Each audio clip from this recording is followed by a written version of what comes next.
Hey guys, and welcome to the channel. I'm Mary Beth Temple, and we are going to make the two-faced scrubby. Whether you want to use that for dishes or for your face, the post stitches and the crab stitch edging give you some nice texture, and using two different colors of yarn makes it a lot more fun.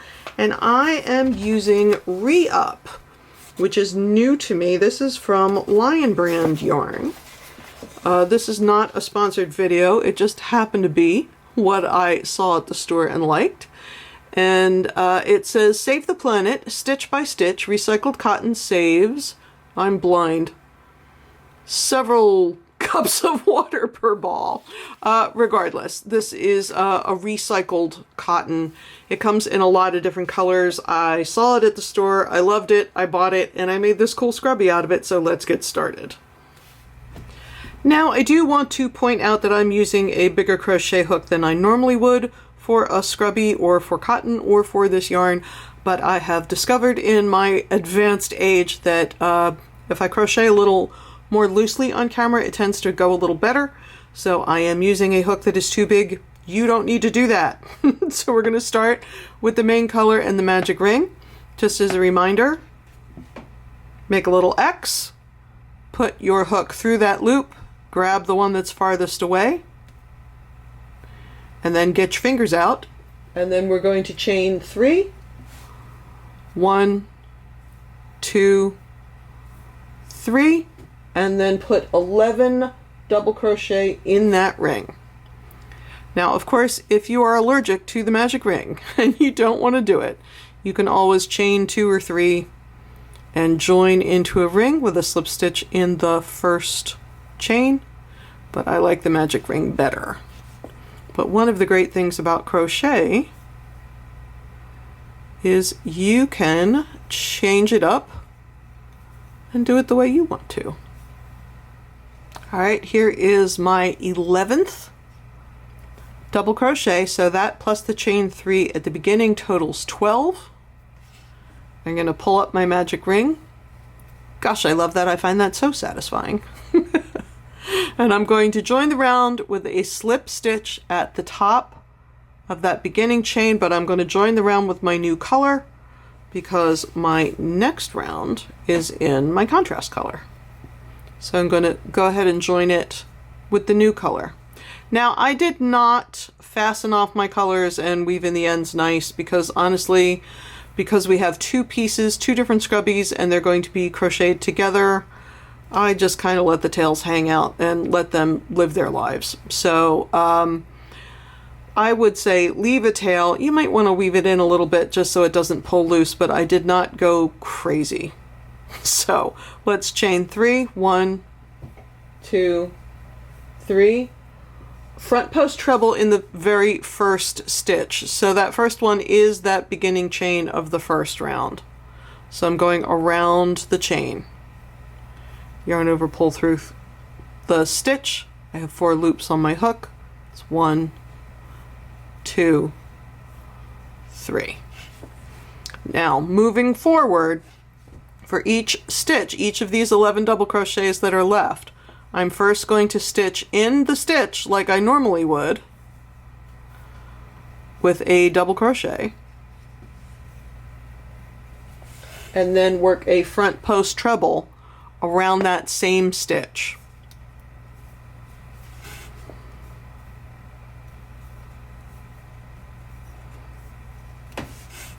So double crochet in the next stitch,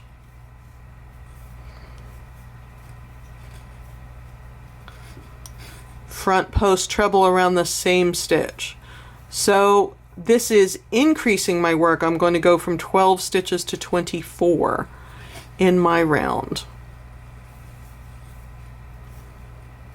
If I didn't have those post stitches happening, it would be like putting 2 double crochets in each double crochet around. And then I'm going to join that round, and once again I'm going to join it with the alternate color because I'm changing colors every round on this particular piece.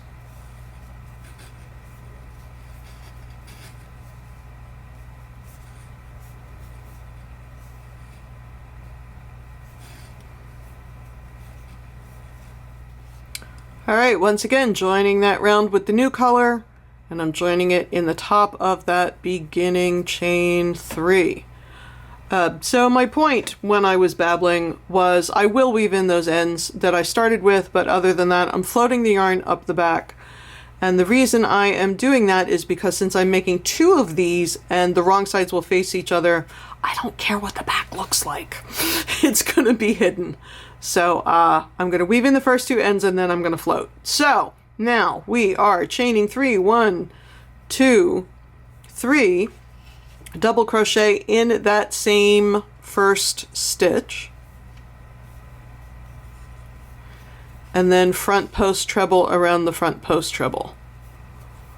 So from here on out, the front post trebles are set, and you will only front post treble in a front post treble. Moving on to the next stitch, 2 double crochets in the next double crochet, 1, 2, front post treble around the next front post treble.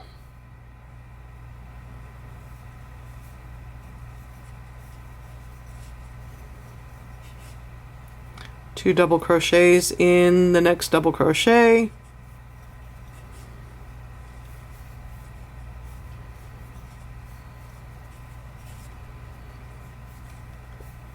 front post treble around the front post treble. So we're going to do that all the way around and join the round.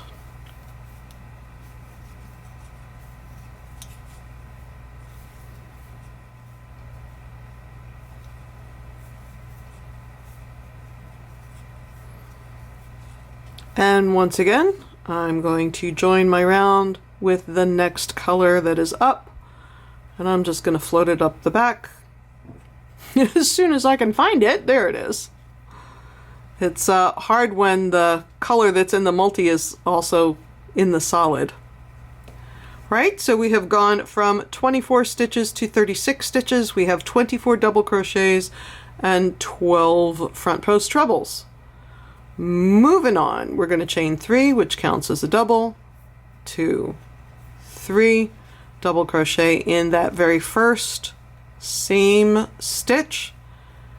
That gives me an increase, double crochet in the next double,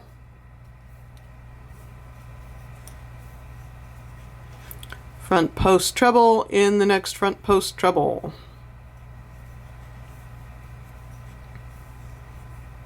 Now here comes the repeat. 2 double crochets in the next double crochet, 1,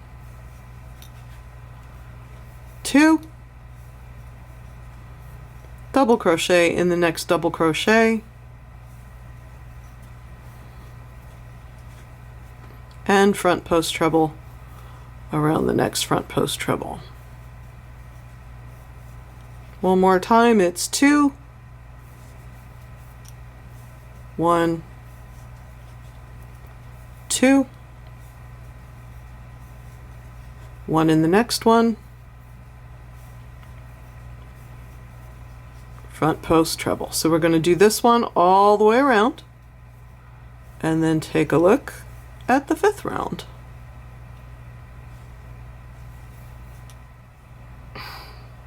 Now I want to take a second to talk about this 5th round because I think it is fairly self-evident what's going to happen next. You're going to chain 3, 1, 2, 3, put a double crochet in that same first stitch, double crochet in each of next 2,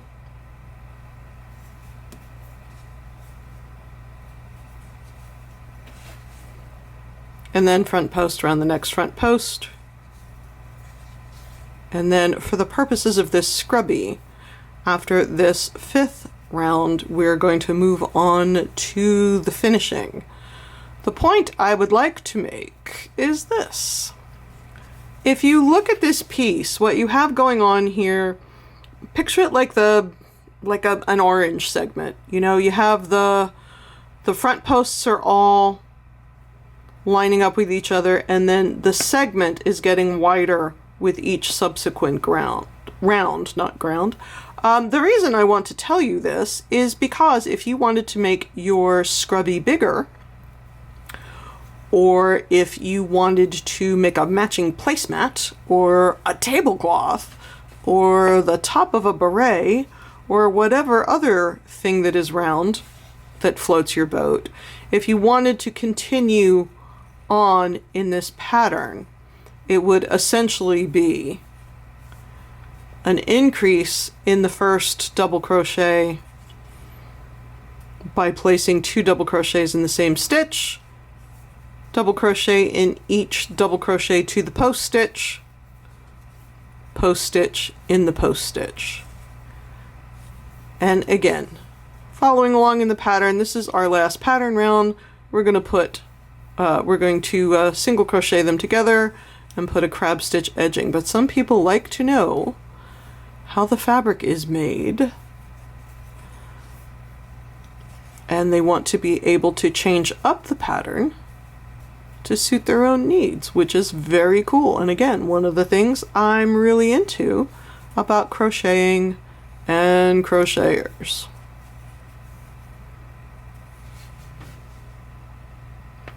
So you had 36 stitches here, then you had 48, now you will have 60.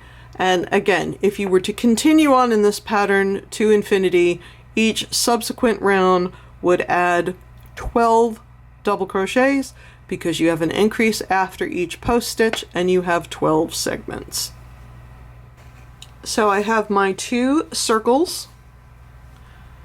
I should have woven in the ends, but I didn't get to it yet, so we're going to pretend I already did that.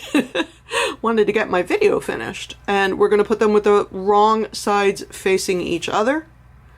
And we're going to make 1 round of single crochet all the way around the outside, joining them together, and we're going to do that with the main color, so the same color that we did our last row with.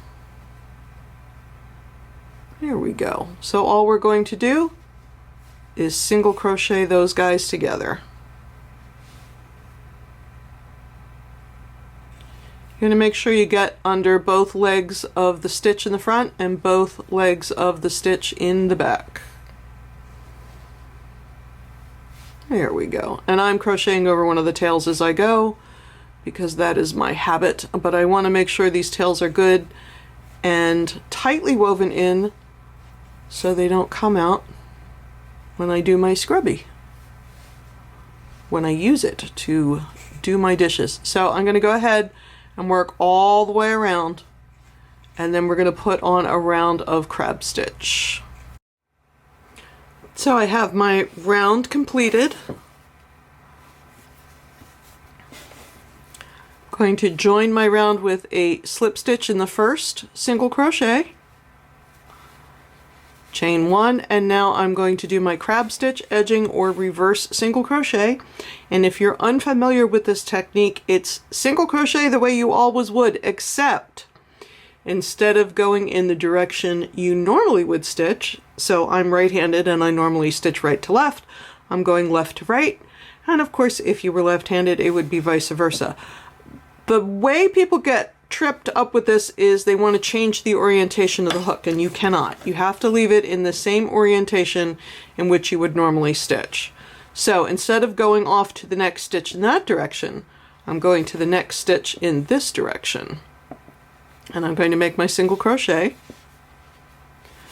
And now I'm going to go to the stitch before that and make my single crochet.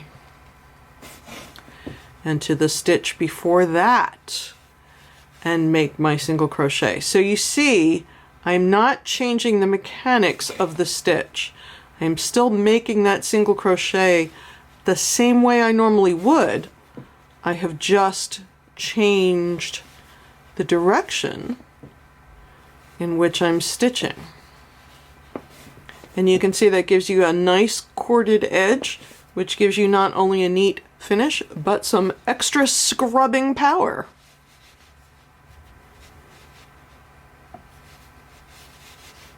When I get finished with the round, I'm going to join it with a slip stitch in the first stitch and end it off and weave in that end.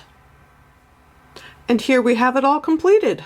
Our two-faced Scrubbie with our texture stitches on both sides. Thank you so much for joining me. I'm Mary Beth Temple. Please like this video and subscribe to the channel for fresh content just as soon as I am able, because you never know when that's going to be, am I right? And click on the links below to visit the blog for the written pattern, or you can get an ad-free copy for purchase on Ravelry. Thanks again, you guys, for stopping by. I'll see you real soon. Bye-bye.